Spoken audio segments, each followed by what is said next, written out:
Hi. All right, let me ask this way. How many of you were here last Wednesday night? Okay. So, have you ever drank from a fire hose before? Is that what it felt like? Okay, well this is part 2. So what we need to kind of do is we'll go back and I know that the details of it, Jesus says one phrase, the abomination of desolation. And boy, does that open up such a huge topic that I think it's worth really fully understanding. And he says, as spoken of by the prophet Daniel. So if you were here last week, you know we didn't even get to Daniel. We just had a chance to look at 2 Thessalonians and Revelation 13, which I'll read those verses again. We won't do much in the way of commentary, but I want to take a look at what Jesus means by mentioning Daniel, because he mentions the abomination of desolation. And there are 3 times that Daniel uses the phrase, but it's a little different in one of the 3. The other 2 times that phrase is used, it's used by Jesus, one in Mark, what we're reading right here, and then in the 24th chapter of Matthew, which is the same discourse. The Olivet Discourse is what it's referred to. So with all of that said, what I really want to do, this is when I say eschatology or the study of end times, this is like 101. This is where it all opens up. This is the serious part of looking at prophecy, Bible prophecy. And so then the question becomes, where does it fit historically? And if it doesn't fit historically, then when will it take place, or how is it going to roll out? And that's what we want to do tonight. So if Jesus went to the trouble of mentioning it with the kind of specifics that he does, where he'll even tell you, I'm talking about something that Daniel talked about. What that ends up doing is it opens to us an understanding of the interconnectedness of the Scripture.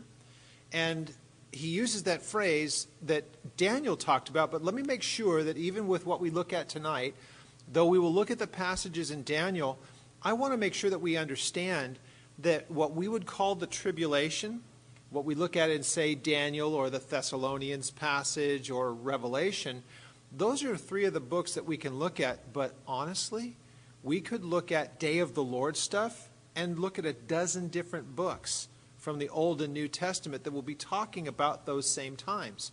I find that to be wonderful for this reason, among many, but this one probably at the top, is if God is going to tell you something of such monumental importance, he's going to have it in a number of different places, all saying the same kinds of things with a little bit of more information here and there, that when you put it all together, you have this nice full picture, and that's what we get. Now, one thing that we see happen historically, how many of you guys, liked in the past or currently like putting together jigsaw puzzles? All right, great. You know that there are times that you may have a piece that fits perfectly, but you look at the picture and it doesn't fit, right? So just because it fits, don't leave it there, or else you end up having you don't have a jigsaw puzzle, you have a Picasso. You have a nose where an ear belongs, right? So what we want to be able to do, let's remember us being able to read what we're reading tonight. Had we been reading these passages in the 1st, 2nd, 3rd, 4th, 5th, 6th, 7th, 8th, 9th, 10th centuries, all the way up until the 20th century, so much of this would still be like, how is that going to possibly work? But there is this amazing thing we call the nation of Israel, and now you start to see, oh, I can see how this could work now. But it wouldn't have been able to work in times past because the nation wasn't there. And so the idea of the Antichrist turning his attention to do something in Israel, what Israel? There is no Israel. Remember, they're gone since 70 A.D. until the middle of last century. Gone. 1900 years. Not even there. So what we read here, we have the benefit of hindsight and of history recently fulfilled. So we can see how this would fit prophetically. So I don't know about you, but if you've been around for any length of time, especially around Calvary Chapels, you know that we love to look at the passages that speak about events future And the danger is not to read things into the text that are not there, but simply say, if they don't fit in history, and if they fit future, how do you fit the pieces together? So we'll try to do that tonight. We're looking at Jesus' own words. It's chapter 13 of Mark is where we begin. So we're going to take a look at a couple of other things there before we go there. I'm just going to kind of do a very quick look back at two other chapters that we reviewed last week before we get to Daniel and all of that. So let's go ahead and begin at Mark 13. And so let's have a word of prayer and we'll take a look. Father, we thank you for gathering us here this evening. And we gather this evening because you've given us your word, that we would know the times that we live in. And if Jesus is instructing the disciples, then the disciples through the generations would be looking at these texts and looking to you for answers and understanding of these things. And in our day and age, there is much more that we could know about these things because of the world around us. And we would ask, Lord, that you would give us understanding of these texts and that your Spirit would minister to us through your word. We ask, Lord, that it would create in us an excitement for these days. We thank you and we give you all praise and honor in Jesus' name. Amen. So chapter 13, we've looked at just a real quick recap. The first 4 verses of it was the guys walking with Jesus and they're around the temple and they're just saying, look at the temple, look at the buildings, and they're just enamored by the whole thing. And Jesus said, yeah, my paraphrase, you're impressed. Well, days coming when not a single stone is going to be left on top of one another. Then they ask him, well, when's this going to take place? And starting at verse 5, and then it runs through verse 13, he begins to say, here are the things that are going to happen. These are the beginnings of these problems. And I believe that they relate very closely to what you'll find in the first 5 seals in the book of Revelation, starting with the rider of the white horse, and then the death and the pestilence, and the horsemen. You see those guys, and then you see that nation rising against nation, and then brother against brother, all of that kind of thing going on, leading up to the 6th seal. That's all the stuff that you find in Revelation. So we looked at all of that last week. What he then turns to is mentioning a thing called the abomination of desolation.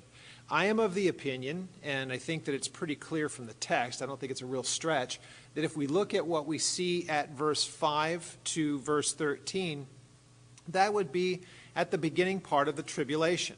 I'm going to give you some scripture references that will help. A couple of them we'll read, but there's no question that the tribulation is a 7-year period, and we'll look at that tonight.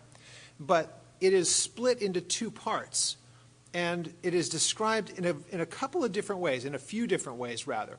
It is referred to as 42 months, 1,260 days, or 3.5 years. Let me give you those references before we go too much farther. If you're looking for 42 months, that would be 3.5 years, right? Because the tribulation is 7 years cut into two parts. The tribulation, then what Jesus would refer to as Great Tribulation. And there is a center point and an event that takes place that breaks it into that 2 parts. We are calling it, or Jesus calls it, the abomination of desolation. And we will see from Daniel that he says from that time, it's 3.5 years. So that breaks it in half. It's not us reading into the text. The text leads us to those things. We just got to look and understand where it is.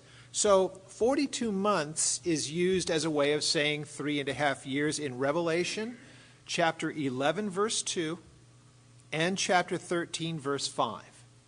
You'll hear it referred to as 1,260 days. This is on a 60 or a 30-day calendar, right? From their perspective. That is found in Revelation 11, verse 3, and chapter 12 of Revelation, verse 6. It is also referred to as a time, times, and a half times. When he mentions time, think 1 year. Time, times plural, so 1, 2, 3. Time, times 1, 2, so 1, 2, 3, and a half times. Half of a year, 3.5 years. That is used in Daniel 7:25, Daniel 12:7, Revelation 12:4. So you can go and read those. A few of those we will get to tonight because it's just in the part of the text where we are.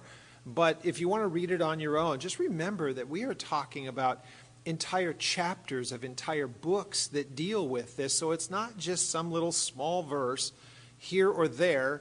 and then an entire, structure has been built around it. The structure's already there. It's just for us to understand. And we're going to see something in Daniel, if I'll ever stop with the introduction, that will help us with our understanding that even that is something that was prophesied, that we would be able to speak about these things in terms that generations before us couldn't possibly have been able to discuss. And there's reasons why. I just mentioned one of them to you, being Israel. Okay? So, let's look at the text that we're going to read tonight and study tonight, and then I want to go back and look at the Thessalonians passage briefly and Revelation. Won't have much commentary, but you're going to find how interwoven these things are. Now, Jesus says in verse 14 of Mark chapter 13, "So when you see the abomination of desolation, spoken of by Daniel the prophet, standing where it ought not, let the reader understand, then let those who are in Judea flee to the mountains." Now, here's an important thing that as we study through this, the passages that we are going to look at in Daniel, those people that try to take the events and fit them historically are going to look at a guy. He was a Grecian general, Grecian emperor, ruler, whatever you want to call him, a guy named Antiochus Epiphanes. So we're going to study about who that guy is, but he's already come and gone from the scene a couple hundred years before Jesus says this. But notice Jesus is speaking about an event that's going to take place future. So it can't possibly, everything that we're going to look at can't possibly talk about this Grecian guy, because Jesus is talking about somebody future to his time, because he's warning those guys. But the only guy that could possibly fit it historically is long since dead. Got it? Important. Very, very important that we say the text answers the questions if we take the time and be patient to let the text answer the questions. So then he says in verse 15, "Let him who is in the housetop not go down into the house, nor enter to take anything out of the house. Let him who is in the field not go back to his clothes, to get his clothes. And woe to those who are pregnant and to those who are nursing babies in those days, and pray that your flight is not in winter." So basically what you have in verse 15 through the end of it is just to tell you about the urgency. When you see this take place, everything is going to change, so much so that you don't want to be anywhere near where this takes place, because it's about to become a real problem. So it's only the urgency. So what we have and what we study tonight is really focused around verse 14, and then the verses after that, 15 to 18, says to the people, when you see this take place, run. Don't look back. Don't take anything with you. If you can get out of town, get out of town. So nowhere do we have anything that even begins to fit the narrative that's here. And it certainly is not going to fit if they try to say, well, about 30 years later, the Romans come around. And then within about less than 40 years from Jesus' words here, Jerusalem is taken apart. And I mentioned this last week. Let me mention it again. If we try to make this the Roman destruction of Jerusalem in 70 A.D., then we run into a limiting of Jesus' words and the rest of the Bible verses that speak about this tribulation as being global. Everywhere in the world is affected by this. If we only look at what the Romans did in Jerusalem, that just affects Judah and the lower portion of the nation, because the northern part of it was long since gone and not in a place of rebellion. And it turns out that really Rome was only dealing with the lower part of the nation around Jerusalem, and the rest of it was already dispersed anyway. So do you see where that would have a problem trying to fit? All right, so with that being said, let's look very briefly 2 Thessalonians, because this also speaks of those times. Now, very quick way of looking at this again. Remember, Paul writes to the Thessalonians because reports had come, whether they were written or verbal or both, that the people having the difficulties there at Thessalonica were in the, quote, day of the Lord. And so Paul writes back to them to give them comfort. And he says there are a number of things that are going to need to happen before you're in the day of the Lord, and none of them have taken place. Here's what he mentions to them. Verse 3 of 2 Thessalonians chapter 2 says, "Let no one deceive you by any means, for that day will not come unless the falling away comes first, and the man of sin is revealed, the son of perdition." Now, there are people who would say, what is the falling away? Let other people argue about that. Here's the more important part. Has the man of sin been revealed, even to our day? No, we're talking about the Antichrist. He certainly hasn't. And remember, Paul is writing this to the people in where? Thessalonica is in Macedonia, the northern part of Greece. If this was anything to do with Jerusalem, why talk to those guys? Right? You get the point? So he's talking to another part of the world entirely and saying, none of this is going to happen. The day of the Lord that Joel talked about, Peter quoted from it in Acts chapter 2. I mean, talk about, Zechariah, and there are so many passages. We're studying some of them on Sunday morning with Zephaniah. The Old Testament prophets were all over this topic. Don't think that that day has come. Here's why. And it says, who is the son of perdition? He opposes and exalts himself above all that is called God or that is worshipped, so that he sits as God in the temple of God, showing himself that he is God. This is Paul commenting on the book of Daniel. He's using the book of Daniel as his authority because he's reiterating what he already knows. So verse 5, do you not remember that when I was with you, I told you these things? And I always love to point out, for those people that say, you shouldn't be studying end times. He was teaching a church that was a month old when he left it about end times. I told you about this stuff when I was there with you. And now he writes back to them as a reminder. Verse 6, and now you know what is restraining, that he may be revealed in his own time. For the mystery of lawlessness is already at work.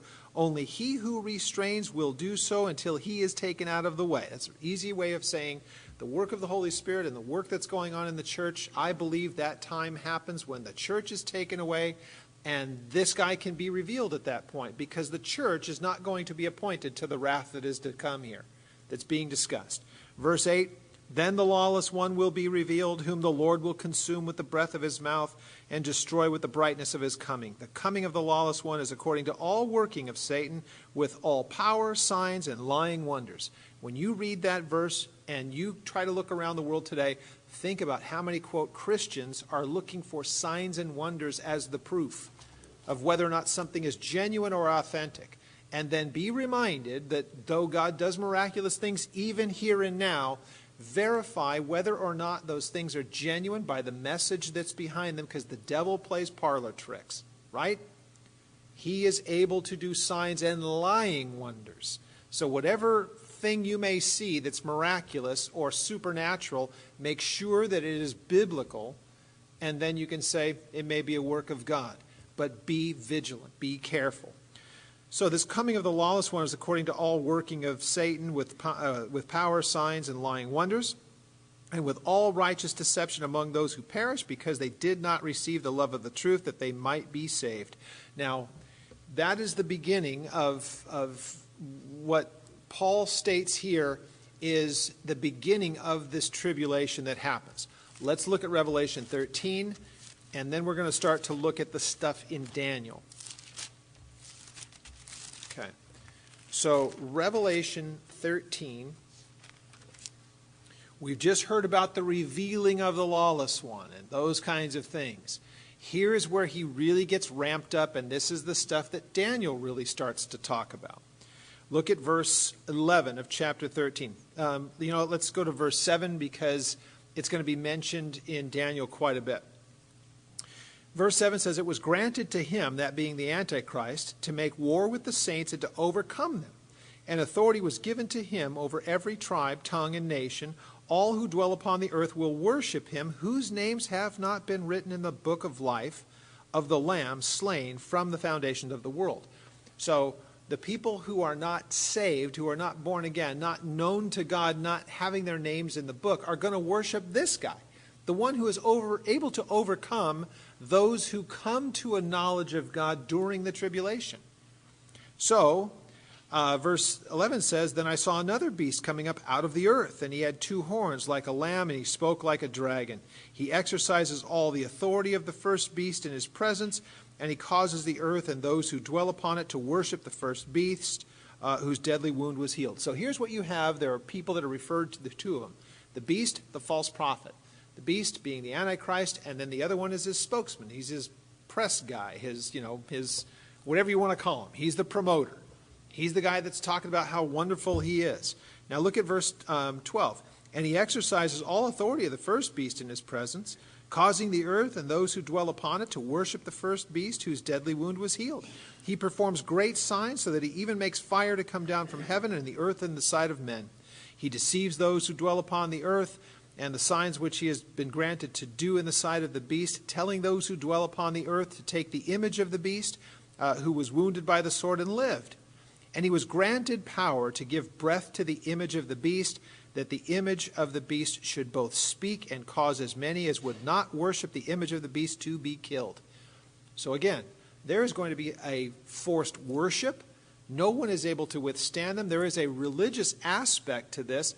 And again, where does this fit historically? Who was that guy having that kind of power anywhere in history? Simple answer, nowhere. So, it says he causes all, both small and rich, causes all, both small and great, rich and poor, free and slave, to receive a mark on their right hand or on their forehead, that no one would be able to buy or sell unless they have the mark or the name of the beast or the number of his name. So here you have all of the details being given to us again in chapter 13. What we are about to read in Daniel goes through all of this again. So Daniel foretells it. Revelation gives us greater detail about it and when it happens during the tribulation. Paul tells us the beginning of all of this stuff can't happen until a succession of events take place. So notice again the interconnectedness of the verses. Jesus talks about the abomination of desolation as Daniel talked about. We're going to see what Daniel has to say.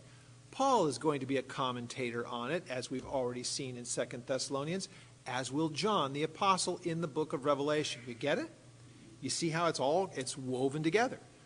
None of this is an island unto itself. It's a mosaic or it's a puzzle. It's pieces put together, but they're speaking of the same events. Now what we're going to do is take a look at a number of the places in Daniel where the abomination of desolation is referred to. Abomination of desolation. Let me give you the actual verses. Well, you know what? We're going to go through them. Matthew 24:15 and here in Mark. I want to look at the other three usages of that in the book of Daniel. Two of them do refer to the Antichrist. One is clearly not the Antichrist, but it's speaking about that Greek guy that I mentioned, Antiochus Epiphanes. It's clear from the context. So we're going to start at Daniel chapter 7. Let's go there. Now, here's what I hope. If anything that I have said so far is in any way confusing, it's going to start to get cleared up as we go through these verses. Now, I'm not touching chapter 2. Let me just give you a very quick rundown of chapter 2 of the book of Daniel, because it mimics chapter 7. Chapter 2 is Nebuchadnezzar's dream that he has, where he saw this figure, a head of gold. The torso is of silver, and then bronze down here to the legs, to the feet of iron, and then toes iron mixed with clay. Weirdest thing he's ever seen.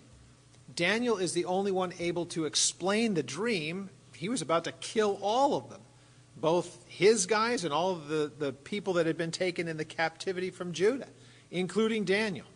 Well, Daniel's able to explain to him, those are the four world empires, beginning with you. You're that head of gold, Nebuchadnezzar. Here's what's great. From history, we know the succession of the nations. History makes that very clear. So if he says, you are that head of gold, Nebuchadnezzar, Babylon. So who defeated the Babylonians? A coalition of nations, the Medo-Persians, the Medes and the Persians. Okay, so those guys were the world power after Nebuchadnezzar went. So who overtook them? Greece, Alexander the Great. Who defeated the Grecians? The Romans. So we find that that is the same thing in chapter 7, though it is now Daniel's dream. It's no longer that figure, but it is four beasts, and they have some interesting characteristics to them. So in Daniel chapter 7, let's go there, and I only want to deal with the third and the fourth because it's pretty easy to figure out. When you look at the first one, it is Nebuchadnezzar, the lion with the wings clipped and all the rest of that. The next one is verse 5, and it's this bear and it shows the two parts of it being two kings, and so that's pretty easy to figure out. What you have in verse 6 says, now after this I looked, Daniel 7 verse 6, after this I saw, and there was another like a leopard, which had on its back 4 wings of a bird, and the beasts also had four heads, and dominion was given to it. This is speaking of Greece and Alexander the Great. We're going to find that out because it is explained. What's with the 4 wings? We'll get to that too, because he dies in his early 30s. And the Grecian Empire was split into 4 parts. And so we'll get into that in a little bit. Now look at verse 7. Now after this I saw in a night vision, and behold, a 4th beast, dreadful, terrible, exceedingly strong, and it had huge iron teeth, and it was devouring, breaking into pieces, and trampling the residue with its feet. It was different from all of the other beasts that were before it, and it had 10 horns. Now, we're not going to spend a lot of time in the 10 horns and all the rest of that stuff. It's pretty common ground. It talks of kings and kingdoms within the empire and all the rest of that. Rome traditionally was unlike any other group in that it seemed to take real pleasure in just decimating and destroying any of its enemies. Subjecting the ones that weren't killed, it was just a destroyer. So it's what made it different than the rest. So in verse 8 it says, now I was considering the horns, and there was another horn, a little one coming out from among them, before whom 3 of the first horns were plucked out by the roots. And there in this horn were eyes of a man speaking pompous words. So this is the guy that we would know as the Antichrist. In the next chapter, you're going to hear another guy that's referred to as a horn, a little horn. But we're going to see the differences here. Okay, let's pause for just a moment, and let's make sure we pay close attention to this. Remember who is being discussed here. The Roman Empire, that 4th beast, the one that took out the Grecians, is now the Romans. Something comes out of the Romans that is different from all of the rest. Now, if we know from Daniel's, chapter 2 rather, of Daniel and Nebuchadnezzar's dream, in that lower one, it's the legs of iron, legs and the feet of iron, but that the toes are iron mixed with clay, which gives the impression that there is the first incarnation of Rome, but something that's different down in the toes. And if that's the case, it's the reformulating. Go back and read it. It's in chapter 2, and you'll see that it says that it's fragile, iron mixed with clay.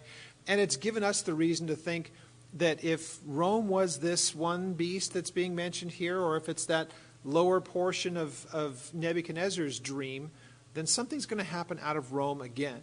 And this is the beginning part of it, something coming out of Europe. Now, in verse 9 it says, and so I watched until till thrones were put in place, and the Ancient of Days was seated. I love the title, the Ancient of Days. This is speaking of God. And notice what it says. His garment was white as snow, and the hair of his head was like pure wool, and his throne was a fiery flame, and its wheels a burning fire. A fiery stream issued and came forth before him, and thousands ministered to him. 10,000 times 10,000 stood before him, and the court was seated, and the books were open. We get this as a heavenly vision that is seen. Now let's skip on down to verse 15. Here's the interpreting. See, he's given this imagery, but it would have been difficult for him. Notice how the Bible answers itself. So verse 15, I, Daniel, was grieved in my spirit within my body, and the visions of my head troubled me. I came near to one of those who stood by me and asked him the truth of this. So he said to me, and made known the interpretation of these things. Those great beasts which are 4 kings, which arise out of the earth. But the saints of the Most High shall receive the kingdom and possess the kingdom forever and ever. Now jump down to verse 21. And while I was watching, the same horn was making war against the saints and prevailing against them. Sound like Revelation 13:7? Okay. The little horn coming out of Rome is that guy that we call the Antichrist. Here Daniel says it's going to happen. The book of Revelation affirms that. Able to make war with them. Until when? Until the Ancient of Days came. and judgment was made in favor of the saints of the Most High, and then came, and time came rather for the saints to possess the kingdom. Well, that starts at Revelation 19, when Jesus comes back and he subdues and he sets up a kingdom. And it is the saints that come back with him. So this is all, well-worn territory.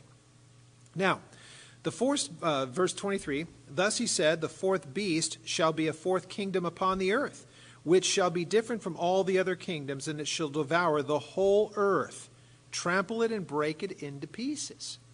Interesting. So if we know that that fourth kingdom was Rome, let me ask you a question. Was there ever a time when Rome actually trampled the entirety of the earth? We know that there are places where people were living 2,000 years ago that Rome never touched. Never became a world power over them. So could they have made it difficult if they had commerce or had to be involved in Rome's part of the world and in its empire? Sure, that'd be difficult. But they weren't run by Rome. It was not worldwide. Here Daniel says that the time comes when Rome is able to run the entirety of the earth. What do we read about this little horn, or what we would call the Antichrist in Revelation? Nobody would even be able to buy or sell unless they have pledged their allegiance to him, and it's global. So do you see? When could it possibly have ever taken place? Simply, purely, absolutely, it has not.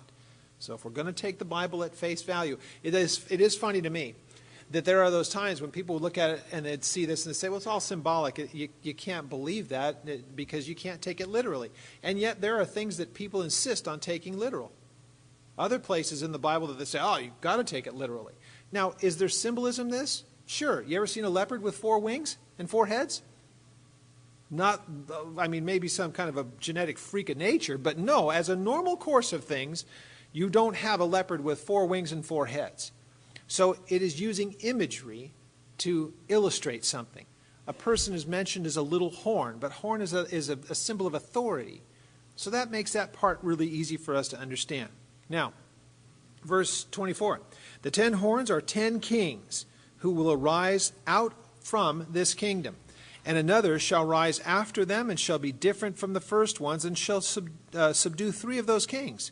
He will speak pompous words against the Most High. He shall persecute the saints of the Most High, and he will intend to change the times and the laws, and then the saints will be given into his hand for a time, times, and a half times, 3.5 years. Now what triggers that? What we call the abomination of desolation, and he's getting to that. So as we read through that part, we get to verse 26, but the court will be seated, and they shall take away his dominion to consume and to destroy it forever. Then the kingdom and the dominion and the greatness of the kingdoms under the whole heaven shall be given to the people, the saints of the Most High. His kingdom will be everlasting, and all dominion will serve and obey him. So again, has this ever taken place? Not hardly. No. That won't happen until Jesus comes back and rules and reigns, and that's a forever kingdom. Okay? So this guy must still be future because the kingdom that, quote, puts him down, the one that Jesus establishes, it's not here, and so Jesus has not conquered that. Unless you're going to get into all kinds of wild symbolism and saying Jesus set up his kingdom when he died and resurrected and gave us the church, and my goodness, you have to do such violence to the text to make that fit. Let's just let the text take us where it takes us and say, when could this possibly have ever taken place? Now, when we get to chapter 8, you will find that Daniel does deal with what is soon to be history. Because let's remember, by the time that he is finished with his writing, before Daniel is gone from the scene, Babylon is gone, the Medo-Persians are now in charge, and within just a couple hundred years, just round figures throwing it out there, Grecians are going to come onto the scene. So, and they're going to be the power. So, chapter 8 says to us in verse 1, Now, in the 3rd year of the reign of Belshazzar, a vision appeared to me, Daniel, after the one that appeared to me the first time. So, from chapter 7. Now God gives him another one, chapter 8. This one is different. We are not looking at Rome because there's going to be something totally different. Notice what it says in verse 5. He's seeing another vision of a couple of the empires. Babylon's not of concern. It's the next one, the Medo-Persians. And I was considering suddenly, if you go up a little bit further, verse 3, I lifted my eyes and I saw there, standing beside the river, was a ram that had 2 horns, and the 2 horns were high, but one was higher than the other, and the higher one came up last. This is the Medo-Persians, Medes, Persians. One was stronger than the other, no problem. Now verse 5 tells us, and I was considering suddenly a male goat came from the west across the surface of the whole earth without touching the ground. This is imagery that speaks about the speed with which Greece just pretty much took over the whole world. In fact, it's said historically that by the time that Alexander was just a little bit more than 30, he had conquered the entirety of the world, of the empire that belonged to Rome was now his, and he did it shortly after he was 30 years old. It happened so fast. But if you notice, it says, male goat, verse 5, considering suddenly a male goat came from the west across the surface of the whole earth without touching the ground, and the goat had a notable horn between his eyes. Alexander. Look at verse 8. Therefore the male goat grew very great. This was after he destroys the Medo-Persians, or that ram. You see that in verse 7. Therefore the male goat grew very great, but when he became strong, the large horn was broken. He died at what, 32? 33? Right around there? About the same age as Jesus. He dies. And it says, in his place were 4 notable ones that came up toward the 4 winds of heaven. Now, here's what's interesting about that. There were, and we know this from history, there were 4 generals that served under Alexander the Great. So if this is Greece, the guy that took over that was one of the generals, a guy named Cassander. Go across the Aegean, where you get into what we call Asia Minor or Turkey, and there's a guy there named Lysimachus. Come around this way, and so you're getting into the Holy Land and Syria and everywhere out to the east, a guy named Seleucus was that guy, and then down into Egypt and the northern part of Africa was a guy named Ptolemy. Those were your 4 generals. So we know this from history. It's told to us here. Now notice Daniel's writing about this before it happens. The guy, notice what he's saying here in verse 1, in the 3rd year of the reign of Belshazzar. Okay, so Greece isn't even on the landscape yet.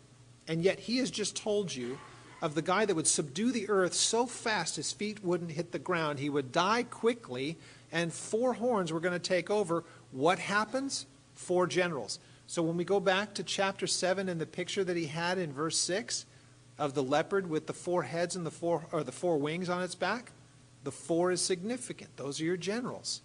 Okay? So this is the Grecian Empire, and the 4 generals ran it. Why all that's so important is because the little horn, in verse 9, it's the same image, the little horn, but the one in chapter 7 comes out of Rome. This little horn comes out of Greece. And he's not anywhere endowed with the same kind of power. This we know. So, look at verse 9. Now, out of one of them came a little horn. Now, this isn't even talking about Alexander the Great anymore. This is talking about one that came out. He grew exceedingly great towards the south and towards the east and towards the glorious land. This is speaking about one that came out of the Seleucian kingdom. So this would be the Holy Land and everything towards the east, Syria, all that kind of stuff. And so who would this guy possibly be? We have a candidate for this guy, historically. How many of you guys have ever heard in a Catholic Bible, between the books of Malachi and Matthew, a series of books that are referred to as the apocryphal books? Okay, in the apocryphal books, you have 1st and 2nd Maccabees. So the Maccabeans, this will give you a lot of the history on it. The guy that's being spoken of here, this little horn, is a guy named Antiochus Epiphanes. So he comes out of that empire that was running, the place around Israel, and the revolt that took place was because of something that he did. Historically, we know that this happened, and we even know the date of when it took place, or the year. So, look at verse 9, and it grew up to the host of heaven, this horn, this Antiochus, and it cast down some of the host and some of the stars of the ground, and trampled them. And he even exalted himself as the high prince of the hosts, and by him the daily sacrifices were taken away, and the place of his sanctuary was cast down. Because of transgression, an army was given over to the horn to oppose the daily sacrifices, and he cast truth down to the ground, and he did all this, and he prospered. Now we're going to see more detail given to us about this in chapter 11, but this happened in 168 BC. A couple of things that he did. We're going to see it where it's mentioned as the abomination of desolation in chapter 11. He, this Antiochus, went into Jerusalem and defiled the temple. He basically sacrificed or put up on the altar a sacrifice of a pig that had been boiled, and then erected some kind of an image there as well, and it was more than likely for the gods that he would have served, Zeus or something like that. So this, again, it's all historical. We can see this. It's just easy parts of history to look back on. Look at verse 18. He gets the interpretation, Daniel does. Now, the person that's explaining this to him, now as he was speaking with me, I was in a deep sleep with my face to the ground, and he touched me and stood me upright, and he said, look, I am making known to you what will happen in the latter time of the indignation, for the appointed time of the end will be. Now here's the identity of the ram. The ram which you saw having two horns, they are the kings of Media and Persia, the Medo-Persian kings. Remember, I looked back on it and said, that's what it is. Well, it's not because I have some great insight, although it wouldn't be hard to figure out. Right here you're told. That first one, the ram that you saw by the river, it's the Medo-Persian Empire. And the male goat is the kingdom of Greece. Isn't that amazing? Daniel is given the name of the nation before it comes to pass. Now, there are people who would say, well, this whole book of Daniel was written long after the events. And for the longest time, people could have said, it's kind of hard to refute that. We can't prove otherwise. And then they found the Dead Sea Scrolls. Problem solved. Right? Sorry, liberals, you lose again. And not in the political sense. I mean, in the biblical sense. All right. A couple of you thought that was funny. Well, anyway. And the male goat is the kingdom of Greece, and the large horn that is between his eyes is their first king. Okay, so Alexander. As for the broken horn and the four that stood up in its place, 4 kingdoms will rise out of that nation, but not with the same power. So Cassander, Lysimachus, Seleucus, and Ptolemy.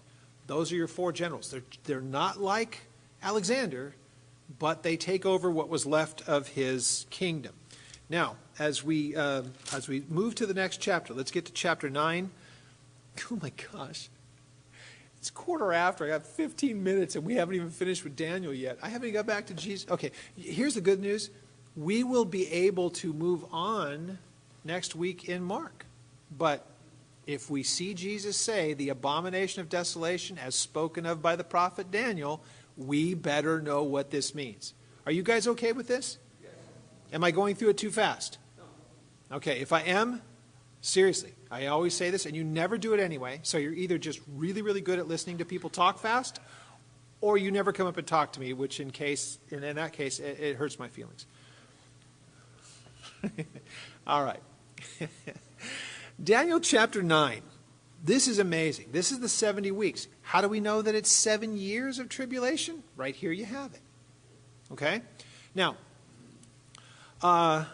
the word for weeks, shavuah in the Hebrew, what it means, it is a plural, but it could mean a series of sevens. It could be referring to days, weeks, years, doesn't matter. It's interchangeable. So it's like the word Elohim that we see in the Bible in Genesis 1:1. In the beginning, God, Elohim. So if we know that it's the God of creation, we would know that though it's a plural application of a singular noun, it could be Father, Son, and Spirit, but Elohim can be used if you're talking about the multitudes of gods. It's a Hebrew word that doesn't always have to mean God as we know him. It can mean the other gods. It's going to come up in our verses tonight. Hopefully. I'm looking at the clock. So as we look at this, when it says Shavuah, the weeks, it could mean it's a series of 7 days, weeks, years. Why do we believe that it's years? Because if you try to take a look at it as days, there was really nothing in 70 days from what is being prophesied. And it was the commanding of the going forth to rebuild the temple or the walls. Okay? We know when that took place. It was during Nehemiah's time. A guy named Artaxerxes said, go do it. So if we say it's, okay, is it 70 days? Nothing significant happened. How about if it was 70 months? Nothing significant happened in those days. If it's 70 series of 7, or if it's a 7 of 70 years, 490 years, at that 69th of the 70, a very significant thing happened. And what was it? Jesus came into Jerusalem 483 years later. So of all of your options, the series of 7, days doesn't fit, months doesn't fit, years had an incredibly significant event, which is exactly what is prophesied, that Messiah the King would come. So let's look at it. Does that help anybody?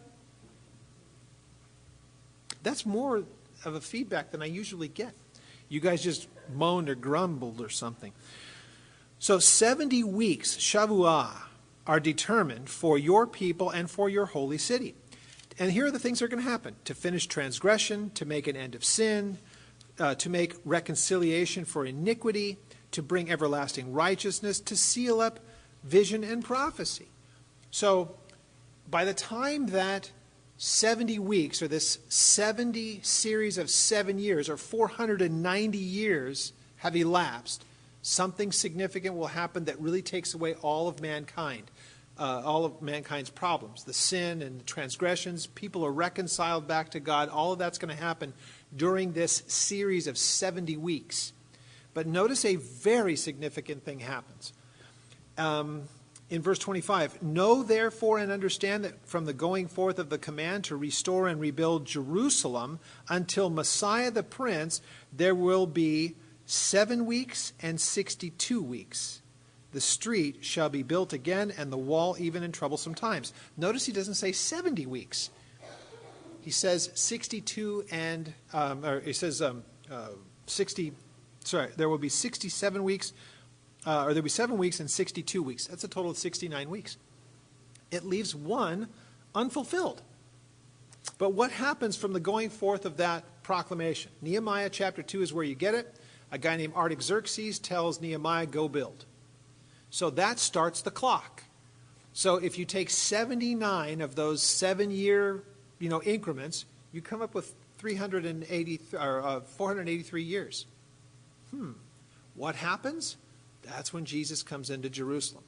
And it is to restore and rebuild until Messiah comes. All right. So all we have to do is the math. There's discrepancy about, what day it was that Jesus would have come in on Passover, but the years work out perfectly because we know when he would have come in. So, now after the 62 weeks, Messiah will be cut off. When he says 62, remember he had just mentioned in the verse before, 7 and 62. So it's 69 weeks. After the 62 weeks, Messiah will be cut off, but not for himself. And the people of the prince who is to come will destroy the city and the sanctuary. So after Jesus dies, and after he is cut off, we know that he's not staying dead because he ascends up into heaven. What happens not long after? The people of the prince that is to come. The only thing that fits this after Jesus' time is the Romans. The prince that is to come. Remember, the prince has already been cut off. Jesus dies, resurrects, goes back to heaven, giving the option or the opportunity for the next prince to come along. And notice what it says. The people of the prince who is to come will destroy the city and the sanctuary, and the end of it will be a flood, and till the end of the war, desolations are determined, and he shall confirm a covenant with them for 1 week. Now, verse 27 jumps forward. The jump between verses 26 and 27 is from the time of 70 AD until sometime future to ours. Because what will end up happening, this Antichrist, when he's revealed, will be able to do things no one's ever been able to do before. There's going to have to be a temple that's rebuilt because the temple is going to need to be defiled. right? Now, there's not one been built since the one was burned down in 70 A.D., but there was no defilement of that temple like has been promised by Daniel, so it must still be future. So Jesus dies, ascends up, another bunch comes in, destroys the temple, but notice in verse 27, then he will confirm a covenant for 1 more week, another 7 years. So how do we know the tribulation is 7 years? This guy makes a covenant, and 7 more years come. But in the middle of that week, he will bring an end to the sacrifice and the offering, and on the wing of abominations shall be one who makes desolate. So the abomination of desolation, right? We've noticed that it's happened in chapter 9. Now we see it, and it's referring to the Antichrist. The one in chapter 8 that's being spoken of was Antiochus. I'm sorry, it'll be in chapter 11. It's Antiochus. The one in 12 is again talking about this guy.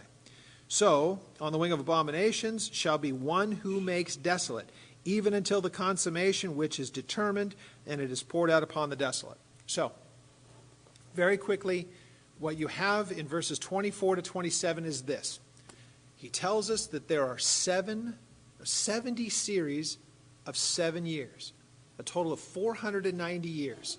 The first 483 of them happen from the time that Artaxerxes tells Nehemiah, go and build it, until Jesus comes in and is cut off. Then Rome comes in and destroys the temple. And from that time on, we're waiting this last week that's mentioned in verse 27. It will happen at the hands of the Antichrist because he's going to make a covenant. Part of that covenant will be to rebuild the temple and do all the rest because he's going to defile it halfway through.